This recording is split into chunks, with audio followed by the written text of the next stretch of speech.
Alright, how's it going everyone? My name is Mr. Boss for the Win, and this is going to be my Black Ops 2 recap of Gamescom 2025. Now before I start this video, I just want to say I really appreciate and thank you guys for all the support on these videos. I know that they've been a little bit rougher this week. I haven't been in a great environment. You know, I moved into college, started my first classes a few days ago, and I just wanted to say thank you for all the support, because Black Ops 2 is coming soon. I know I'm going to do my best to get my hands on that game as quickly as I can and provide some of the most in-depth, detailed tips and tricks, what you can do best to level up, rank up faster, basically anything and everything that has to do with Black Ops 2. I'm going to try to provide for you guys so that you guys can enjoy the game as best you can.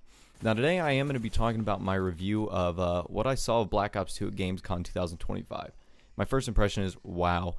Black Ops 2, I'm getting my numbers confused. At Gamescom 2012, Black Ops 2, you know, I was very impressed. I saw a lot of things I liked. I saw a few things that I didn't like, and I'll kind of talk about them right now. So one of the first things that I liked a lot was the use of the 10-point allocation system and how that worked. It allows people to be very customizable. That's one thing that people say about Call of Duty, and I mean, don't get me wrong, I find this sometimes boring too. It's kind of boring.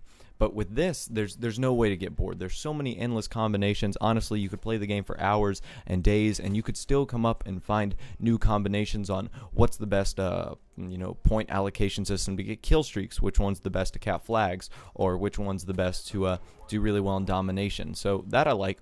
And what you just saw there is what I didn't like. Even the best of players panic knife at time. I mean, I'm not going to lie, I've done it before. It's just a natural reaction to knife someone when you're close, because you know that will ultimately win the gunfight. Now, in Black Ops 2, I actually thought that panic knifing was going to be taken away. I'm not so sure about that, because in a couple of the clips I have seen people panic knife or knife when they're kind of close to each other. Now, I will give them credit, the range has been taken down quite a bit. There's not as much of a knife lunge range anymore as there was in a Modern Warfare 2 or a Modern Warfare 3 or a Black Ops. Before they patched it a little bit. Well, I mean, you could lunge forever, but now they did reduce the lunge, but it's still unfortunate. It looks like you can kind of knife at an instance, which I don't really like. Now, I think there's a fine balance between knifing at an instance commando style and Battlefield 3. I think the Battlefield 3 knife is a little bit ridiculously slow, and half the time it doesn't work and takes too long, takes like 5 seconds. I think a good balance would work.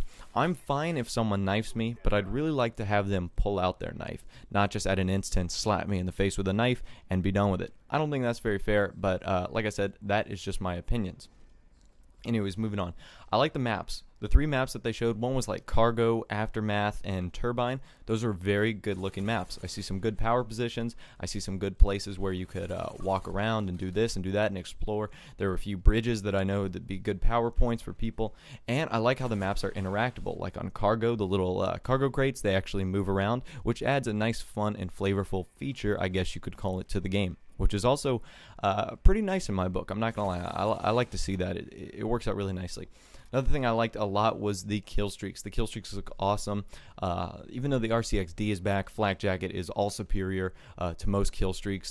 David Vonderhart even said you can just put on Flak Jacket and then you will never, ever, ever have to worry about like the hunter-killer drone, which is what I call the paper airplane, because it kind of looks like a paper airplane that you throw in the air and then it finds someone. And if you have Flak Jackets like the RCXD, it's going to home to someone who has Flak Jacket. They're not going to die, which is going to be rather convenient, actually. So we'll see how that works out.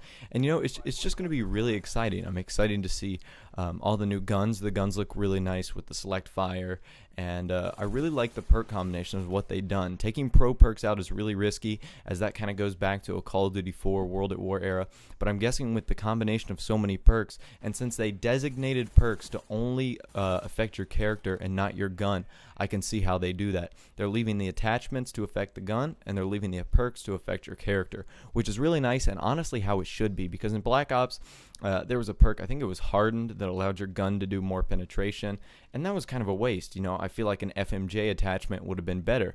Then you could have come up with a more unique perk like that. And then there was Steady Aim, where obviously Steady Aim affects your, well, I guess it affects your gun a little bit because it is your crosshairs, but who am I to know? It's still a little early to determine everything. And I know that you guys are getting a lot of big rush of Black Ops 2 information right now, guys, but just to say that it's all going to be calming down a little bit, and we're going to get back to more basic and great Black Ops 2 news and information videos. Hope you guys have a great rest of the day. I'll see you in the next episode, and I'll talk to you later.